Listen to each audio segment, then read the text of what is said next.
ব্রাজিলকে ৭-০ গোলে হারিয়েছে বাংলাদেশ। শুনলেই মনে হয় যেন স্বপ্ন বা কোনো রূপকথার গল্প। কিন্তু অবিশ্বাস্য হলেও সত্যি, একসময় ব্রাজিলের অফিসিয়াল দলকেই এমন বিশাল ব্যবধানে হারিয়েছিল বাংলাদেশ।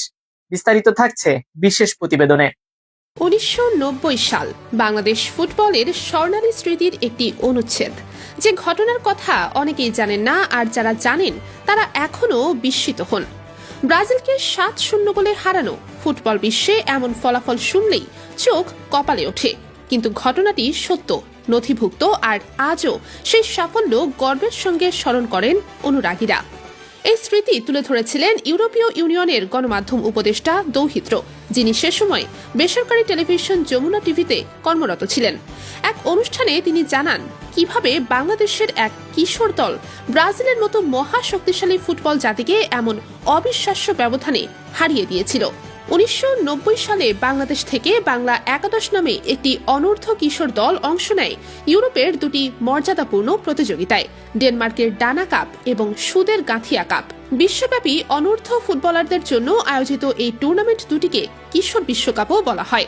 আর সেখানেই অনূর্ধ্ব ১৪ বিভাগের ফাইনালে প্রতিপক্ষ হিসেবে দাঁড়ায় ব্রাজিলের অনূর্ধ্ব ১৪ দল। স্বাভাবিকভাবেই প্রত্যাশা ছিল ব্রাজিলই সহজ জয় পাবে, কিন্তু সেদিন মাঠে ঘটেছিল সম্পূর্ণ এক ভিন্ন গল্প। ঐতিহ্যবাহী হলুদ সবুজ জার্সি পরে মাঠে নামা ব্রাজিলের বিপক্ষে বাংলা একাদশ খেলেছিল চোখ ধাঁধানো ফুটবল। আক্রমণ, পাসিং, গতি আর দক্ষতায় ব্রাজিলকে এমনভাবে চাপে ফেলে দেওয়া হয় যে তারা একসময় ম্যাচ থেকে প্রায় হারিয়ে যায়। ফলাফল অবিশ্বাস্য ৭-০। হ্যাঁ, ঠিকই শুনেছেন, ৭-০ ব্যবধানে ব্রাজিলকে হারিয়েছিল বাংলাদেশ।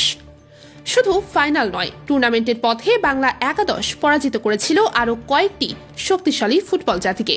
ইউরোপের ক্লাব থেকে শুরু করে দক্ষিণ আমেরিকার প্রতিভাবান দলের বিপক্ষে তারা আধিপত্য বিস্তার করে এগিয়ে গিয়েছিল ফাইনালে। প্রতিটি ম্যাচেই ছিল দর্শকদের জন্য এক একটি চমক। সে সময় বাংলাদেশের গণমাধ্যমে এই বিজয়ের খবর দারুণ আলোড়ন তুলেছিল।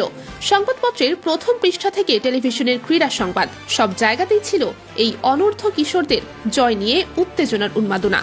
দেশের মানুষ বিশ্বাস করতে শুরু করেছিল হয়তো আরও কয়েক বছরের মধ্যে বাংলাদেশ বিশ্বকাপের মঞ্চেও জায়গা করে নেবে।